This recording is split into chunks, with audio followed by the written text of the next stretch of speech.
Wedding season just has not been the same since Instagram came along. Take a look at some of these videos that we found on the social media site. I'm all dressed up because, why do you think? Wedding time. Time to go to a wedding, son. Wedding.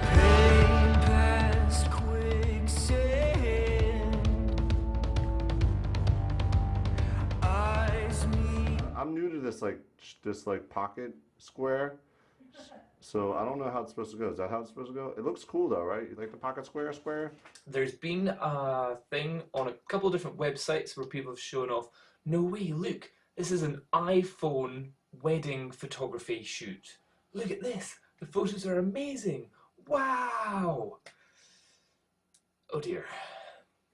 Bam, done. Bam, we're done. Bam, we're done. Bam. Read it. I bet you 90% of people that get cards don't read them if no one's standing in front of them. They should.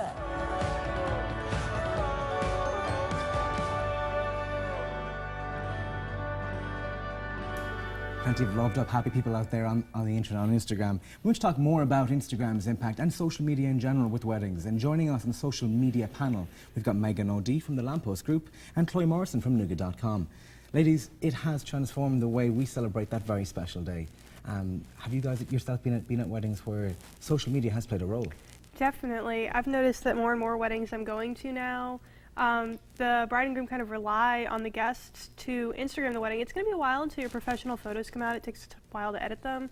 Instagram gives that sort of immediate satisfaction, and it lets people share the wedding across social media in a way you couldn't before, especially with hashtags that have your couple name in it. You know, Brad and Blair's wedding, like Chloe and Megan's awesome Chattanooga wedding. Like, you can do hashtags for that makes it really shareable. Yeah, I agree. I was actually at a wedding last weekend, and people were sharing on Instagram, on Facebook, on Twitter, and most people seem to really like it. I did read some articles about how some couples are saying, please don't take pictures and don't Instagram.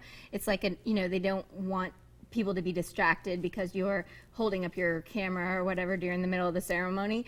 But obviously we're the social media panel, and I'm all about some social media. So I think it's a great thing. Look at privacy. How important is it that some of those pictures don't go to the wrong people? Because it is a very special day for folks out there, and they don't want to be sharing that with the whole world. It'll be just a little part of their worlds. I think there's like two different camps on that, because on one hand there's people who, are like very private about it. They're having a smaller ceremony, or they only want like the properly edited, carefully chosen photos to be shown.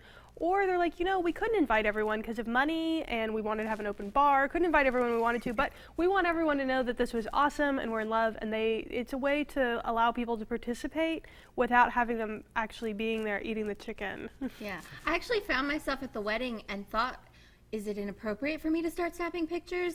And I didn't, because nobody else was, and it was in a church, and it just seemed kind of intimate.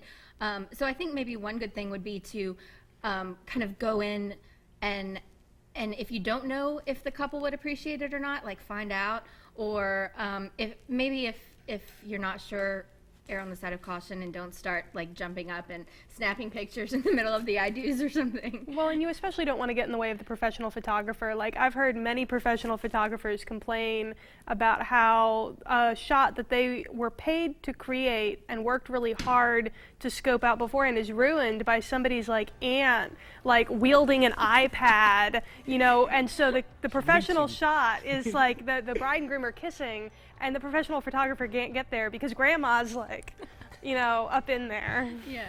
So it's like with any social media and event, I think, being aware of some social, etiquette is always appropriate for sure. Yeah. Perfect. One last thing, do you guys have weddings on the cards? Maybe not yourselves, but with some in the summer? I've got a cousin of my mother's that's getting married in Indianapolis, and the whole family will be there. So I'm sure we're going to be taking a ton of pictures, just because it's not just a wedding, it's also a family reunion. Yeah, I have a couple coming up this summer. Summertime is definitely wedding season. For Chloe, Megan, thank you so much for joining us. We'll be back after these few words.